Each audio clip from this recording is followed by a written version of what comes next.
টাকা তোলে গুলশানে যায় রূপায়ণে, টাকা দিয়ে কিস্তি, টাকা দেয় কিস্তি, বাদ যায় এই ছোট বাট পার্সালিটার এই কাব্যটা শুনে যাবে।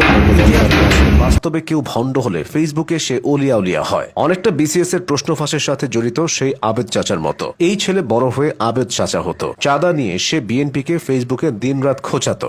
জিআর সৈনিক, চাঁদা তুলে দৈনিক, এসব স্লোগান তার ফেসবুকে দেখা গেছে। বিএনপিতেও তো কবি সাহিত্যিকের অভাব নেই। তারা এখন বলছে চাঁদা তোলে গুলশানে, টাকা যায় রূপায়ণে। আসলে বাংলা মোটরের রূপায়ণ টাওয়ারে এনসিপির অফিস।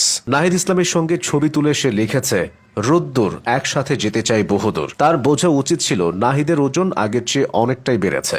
এই পেট নিয়ে বহুদূর যাওয়া সম্ভব না। আরেকটা ছবি দিয়ে লিখেছে, আমার ইমাম। এটা ঠিক লিখেছে। মিলাদ পড়ানো কিছু ইমাম নাহিদের মতোই স্বাস্থ্যবান হয়। নিজের সম্পর্কে সে লিখেছে, গবেষণা বলছে বাংলাদেশ থেকে মিসাইল ছুড়লে সেটা রাজধানী ঢাকা ক্রস করার আগেই কমপক্ষে 3 জায়গায় চাঁদা দিতে হবে। তবে গুণী এই ছেলের কারণে যদি তার লিডারকে ধরতে হয়, তাহলে পুরো বাংলাদেশ হয়তো রাজনীতিবিদ শূন্য হয়ে যাবে। বিএনপির লুৎফুজ্জামান বাবর থেকে শিবির নেতার সঙ্গেও তার ছবি আছে। আন্দালিব রহমান পার্থ, খান তালাত রাফি, হাসনাত আবদুল্লাহ কারো সঙ্গে ছবি তুলতে বাকি রাখেনি। স্বরাষ্ট্র উপদেষ্টার সঙ্গেও তার ছবি আছে। এখন স্বরাষ্ট্র উপদেষ্টাকে কে গ্রেফতার করবে? সে বঙ্গবন্ধুকেও ছাড়েনি। মুক্তিযুদ্ধ জাদুঘরে বঙ্গবন্ধুর সঙ্গে তার একাধিক সেলফি আছে। খোঁজ নিলে হয়তো দেখা যাবে ট্রাম্প, পুতিন ও মোদির সঙ্গেও সে ছবি তুলে রেখেছে। চাঁদাবাজি যদি ইন্টারন্যাশনালি হতো, তার কারণে দেশের নাম উজ্জ্বল করত। চাঁদাবাজিতে না পারলে ফটোগ্রাফিতে এই ছেলের ভবিষ্যৎ উজ্জ্বল। অবশ্য যে পরিমাণ আয় সে এতদিন করেছে, ভবিষ্যৎ নিয়ে কখনো চিন্তা করা লাগবে না। একজন পাতি নেতা হওয়ার সব ধরনের গুণ তার ভেতর আছে।